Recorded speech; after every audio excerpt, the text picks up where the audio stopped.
Hi guys, it's Dakota. Hope everybody's doing well. So before we talk about our subject today, which is creepy little cicadas, um, they're only creepy for some, not for everybody. I wanted to address this a couple videos ago when I had talked about the herbs, my favorite herbs, and then last video I did on resins. I had someone ask me, and then I had a couple people private message me to ask me what it was that I was using to lay the herbs on and the resin, like what was that item that I was laying my stuff on. So I wanted to share that with you. I thought I already had. I have not watched either video, to be quite honest with you. So if it's on there, I apologize for this repeat. If it isn't on there, now you'll know. If it is on there, please forgive this and just give me a minute and let me get through this for those that don't know. So what I'm using is, I use a piece of slate. This is a piece of slate. Isn't that cool? Hey, see the two holes in it right there? So this actually, what I was told, actually came from apparently it was debris that was found during Hurricane Florence. I guess, I don't know, it's a roof tile, so it was blown off of someone's house or building or something, and perfect shape, perfect condition. Maybe, I don't know, maybe it was still on the roof. I don't know what to believe, but I found it at a store, and at one of those little thrifty stores, and I fell in love with it, had to have it. I've got a smaller piece. It's about a little bit bigger than a brick, so it's about yay size, and I absolutely love the energy of it. Slate is called mudstone, and apparently it comes from way deep in the earth when they're digging, and there's rocks in there. They scrape the rock and scale them, I guess is what it's called, and it makes this slate. So ever since I got this, I wasn't real sure, like, what in the world do I need that for, but it was calling to me big time. Ever since, I do everything on this piece of slate, whether it's actually laying herbs on it or resin on it, or maybe my mortar pestle, or maybe my cauldron, or a bowl, or my tools, or if I'm not showing anything or doing anything, and maybe I just have my hands on it. It has such an earthy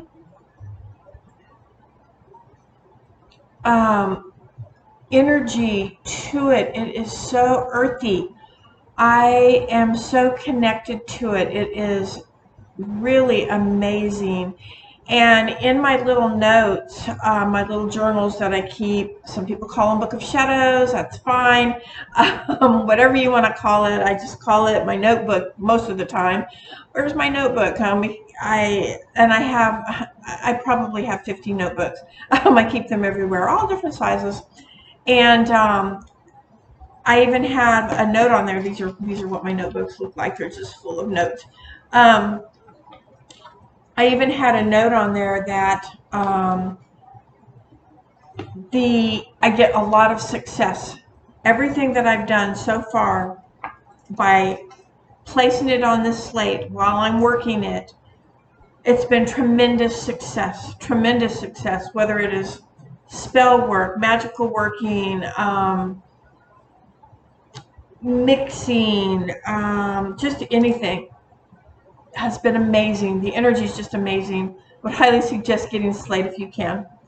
All right, so that's what I use, slate. Okay, so today we're going to talk about cicadas and cicada magic. Now, those of you that don't know about the cicadas, I only found out about cicadas when I moved to Tennessee, and that was a while ago. I lived there for 3 years, and that is when I learned about cicadas. Even though I lived in North Carolina before that, and I heard them. I thought they were crickets. I didn't know. I don't think I've ever heard a cicada in California. If I have, I never realized it or noticed it, if that makes sense. But one of my group members in June gifted me a jar of cicadas. And like a typical witch would, I was like, oh, cicadas! I was all excited. And they actually have brought cicada as an offering during our rituals, and it was either an offering or maybe it was something else that they had intention for with their cicada. We don't ask, they don't tell. And but anyway, it was very cool, and I told them that I would probably steal that idea, which I think and hope they were fine with, because I have stolen it and I have used it before, and it's really amazing. So we're going to talk about the cicada. Now, it was only up until probably 10 years ago that I was able to actually touch a cicada shell, because well, you'll see they're a little kind of creepy, and I wasn't all about touching. I'm not a big, I don't want to touch it, but anyway, I do now, because I understand that it's just the shell of the insect called the cicada. You see the little split right there? We're going to talk about that. So this is the cicada. All right. Yeah. Well, I suppose to some he's cute, but he's pretty powerful. We're going to talk about the cicada. All right, let me get something on here. I do have my notes here, so pardon me while I can look down every once in a while. All right, so let's just start with the egg of the cicada. We're going to start there. So the eggs are left in trees, tree bark, under bark, leaves probably. And the female cicada lays up to, she'll lay up to around 400 eggs at a time. 400 eggs at a time. Now, when the eggs hatch, they look like, they're sort of ant-like. Well, when they hatch, and mind you, the eggs are on the tree. When they hatch, the little ant-like creatures, they fall to the ground. And when they fall to the ground, they start to burrow, and they burrow down into the earth, and they'll go anywhere from about 2 to 8 feet, give or take, and they're called nymphs, little nymphs. And they actually will live in the ground anywhere from 13 to about 17 years. 13 to 17 years, give or take. Now, there is an annual cicada, which I think we must have here in North Carolina, because we hear cicada all summer. You can hear the cicadas all summer.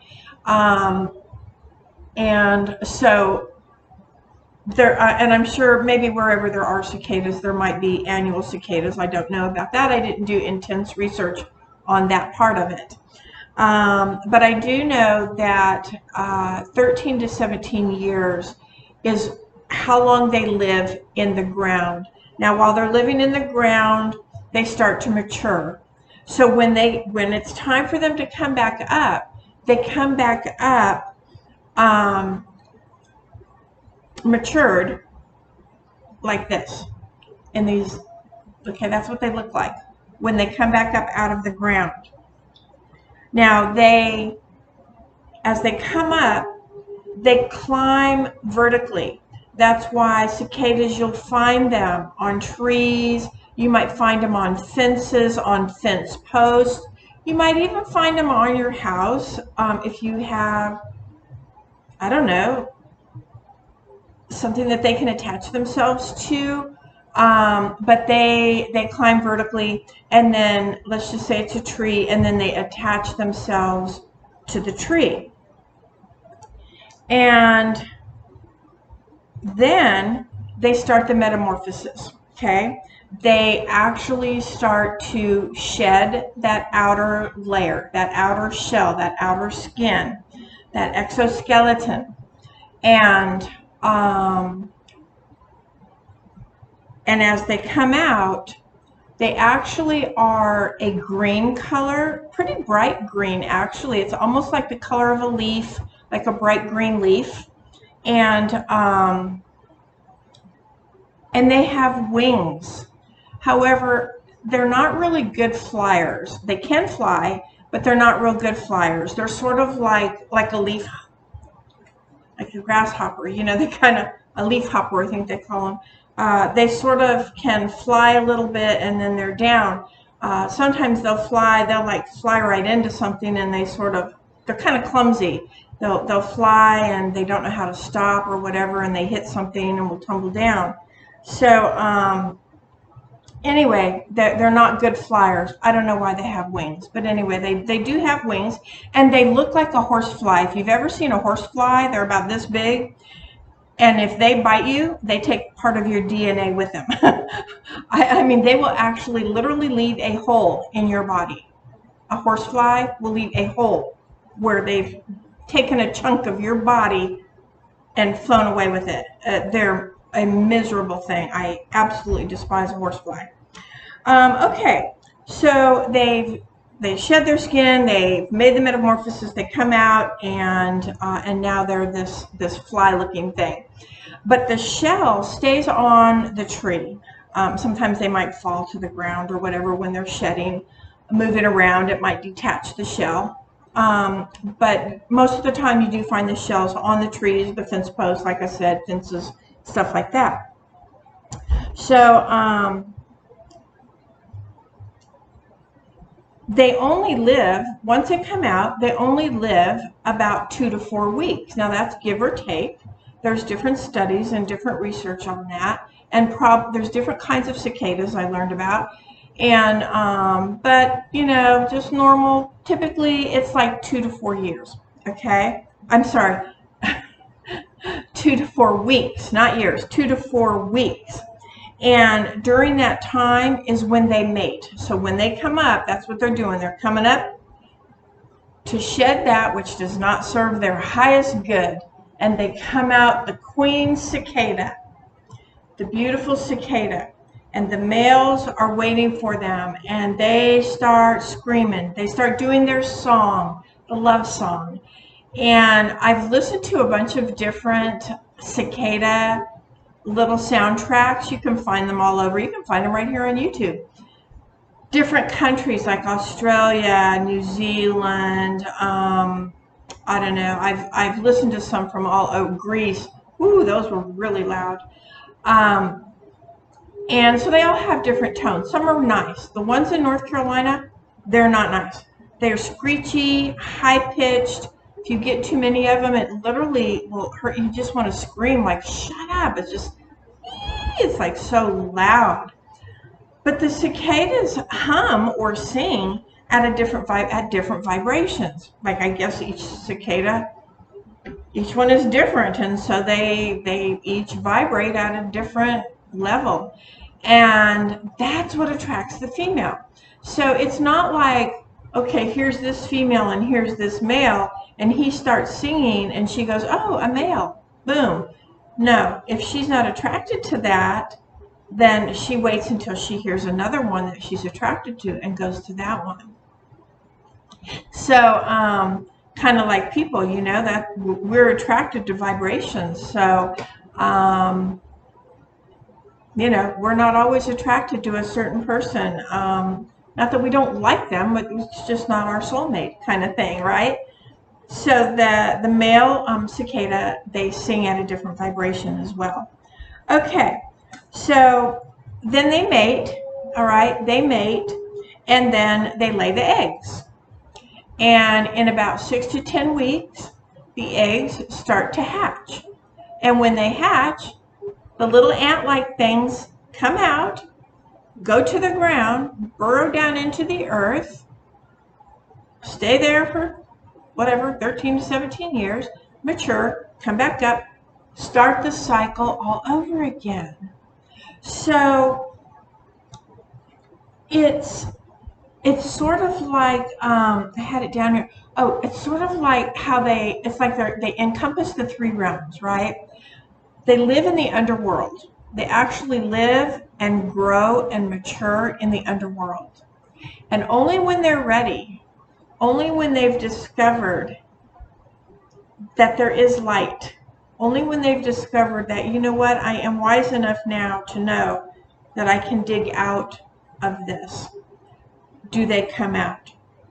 And they come out into the mundane realm, which is where we are right now, the Middle Earth.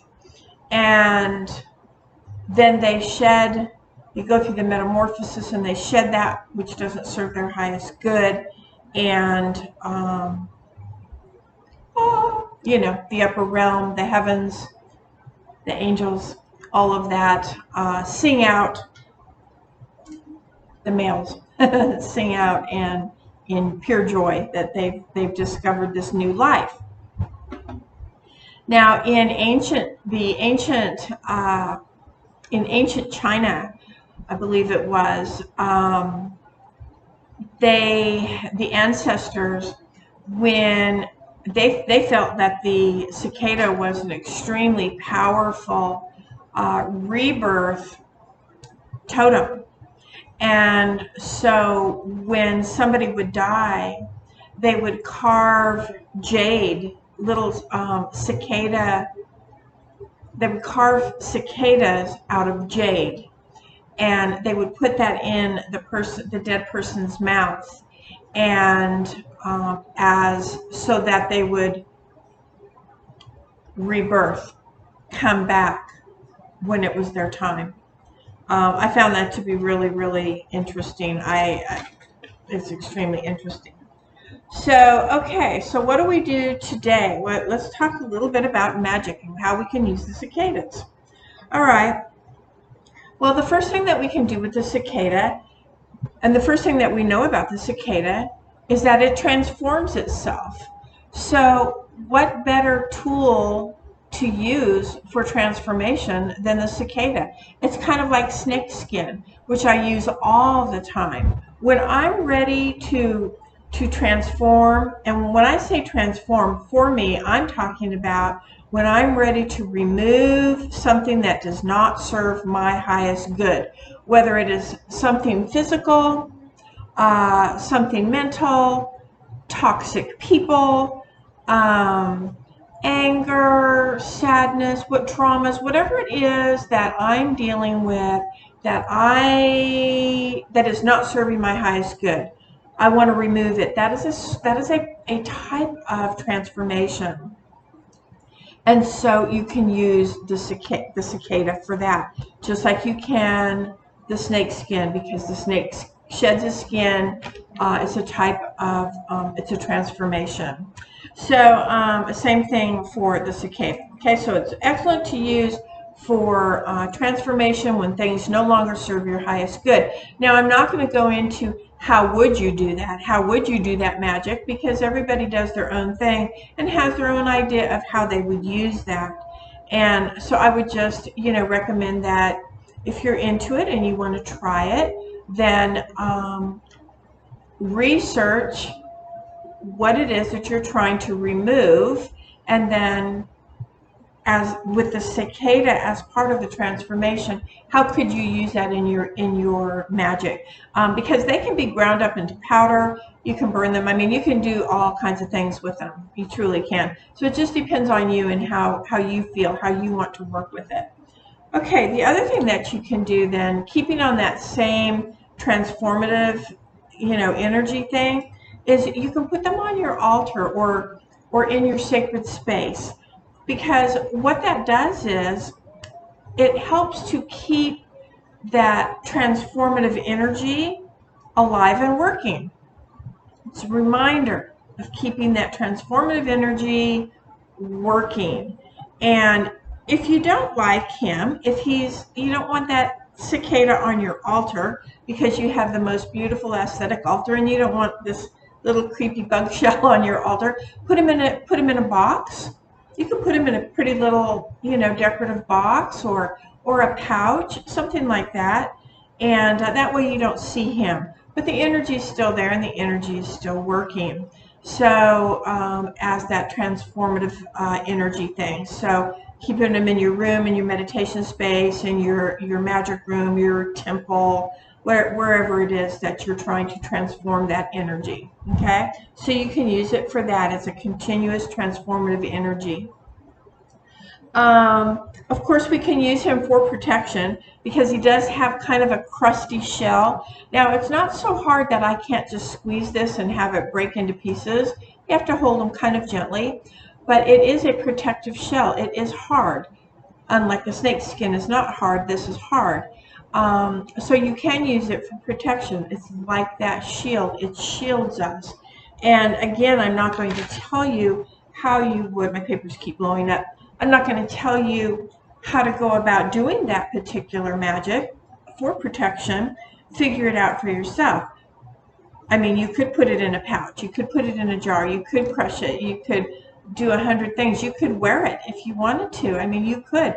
They make these really cool pendant. They're shadow box pendants. Make a really cool one. I have one with snake skin, and it's a shadow box with snake skin, and it has moss in it. It has lichen, I'm not sure how you pronounce it, Spanish moss, that's what it has in it. It has some gemstones for protection in it. It has herbs for protection in it. And it has my little snake skin in it. So you could do the same thing with a cicada if you wanted. Something like that. Those are some ideas that I'm giving you. All right. Now, this is going to sound weird, but you can use it for a love spell, a love spell, or attraction. And here's why. Because, like I said, the male sings. That's to draw. That's to draw love to him. He's looking for his soulmate, and she's looking, and she finds the right one, and they hook up. So it's for drawing love and for drawing it, or not necessarily love, but attracting things to you. So, but love in the sense, because we do have the male energy in there, that is, he's the songbird, and it's drawing that love. Now, and so how would you use that? Well, remember I talked about that little split, see the little split in his back right there? So I have a little flat, like a toothpick, but it's flat on one end. And you can put rose petals in there. Stick them in there. Any kind of herb. You want to use them for protection? How about some salt? Put some salt in there. Oil. You could drop a couple of oil, a couple drops of oil in there if you wanted to do that. So that's one of the ways that you can utilize that little split in his back. The other thing that you can do is you can do sigil magic with him, and that would be, write out your sigil or your petition, whatever you want to do, and you can put it in a jar if you want. Like, you can put it in a jar, like one of the small jars. I don't have any right here. One of the small jars if you wanted to, or put them in a big jar. I don't care. And like I said, the same thing with the little shadow box. Do the same thing with the jar. Put some stones in there. Put some oils in there. Put whatever it is, some herbs. Put whatever it is that you are trying to, whatever your petition is. It's still about drawing too. You could still use it for that, for drawing too.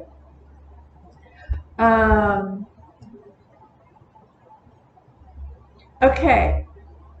One of the things that is I hope this isn't too much TMI, but you can take an apple and you can core out the top of it. Don't go all the way to the bottom. Don't go all the way to the bottom, but just core it out. And take a piece of your hair, like if you're trying to do something for your own growth, like your own personal growth, like you just really need to blossom, you're ready to grow and expand and grow your spirituality or whatever it is. Take a piece of your own personal stuff. It could be a piece of hair or a fingernail, something like that. You can spit into the apple because, hey, that's your DNA. You need a piece of your DNA. Put that into the apple core. Get an egg. Separate the egg yolk from the white. Take the egg yolk because that is the embryo.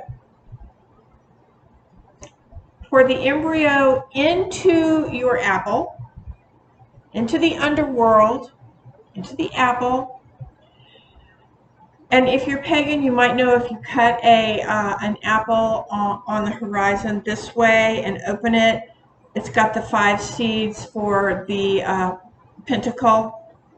So you put the egg yolk in there, red candle, whatever color candle, I like red. Put your candle in there, light your candle, let it melt down, and seal that what it is that you're doing. So your DNA and all of that is in there. The egg yolk is the embryo. The spell work is about the growth of what it is that you're trying to do. So, and then once that candle burns down, as long as it doesn't have any metal in it, your little chime candles, they don't usually have a metal base to the wick. Do not do anything that is not environmentally friendly.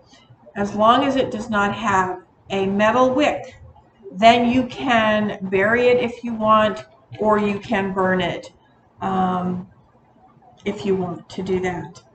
All right, so the other thing that you can do, and this is the idea that I stole from my group member who brought the cicadas in for an offering, I believe it was. Could have been a working that they were doing. Like I said, I don't know. I didn't ask, but I just it was really awesome.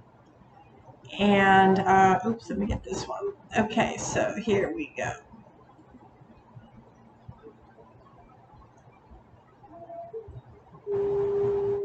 We've got flowers, little flower petals in the split where the split was.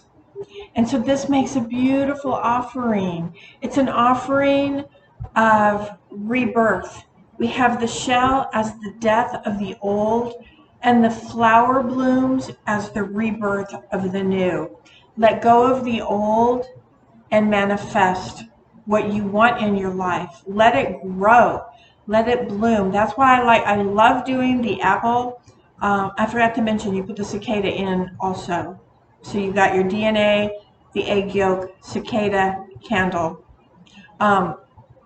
And so this is the growth. I just literally, I love that as an offering to the magic that I'm doing, to the universe as I'm doing. This represents letting go of the old and bringing in that new thing that I'm trying to manifest. All right, and so when I'm done with that work, or if I'm just giving that as an offering, it goes out with all of my offering stuff. I have a little special sacred spot we have here on the farm, and when we do rituals and we have offerings, whether it's an offering to the goddess or the god, or it's a magical offering or whatever, we have a sacred space, and as long as it is environmentally friendly, it goes right out to a crossroads here on my property. That's what we call it. It's a a path that has another path that is actually the path that goes over our creek to the other side of the property. And we have a little spot there, and that is our little offering spot that we leave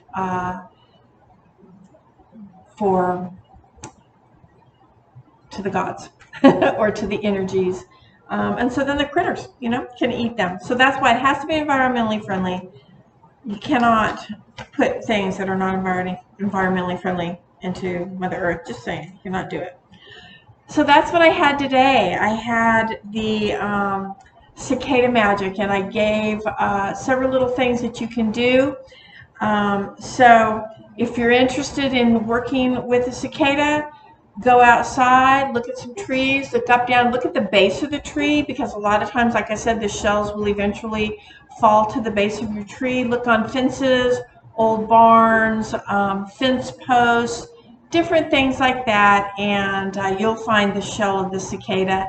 And there's so much you can do with it, so it's not as creepy as you think. All right, hope you liked it, and see you next time. Bye, guys.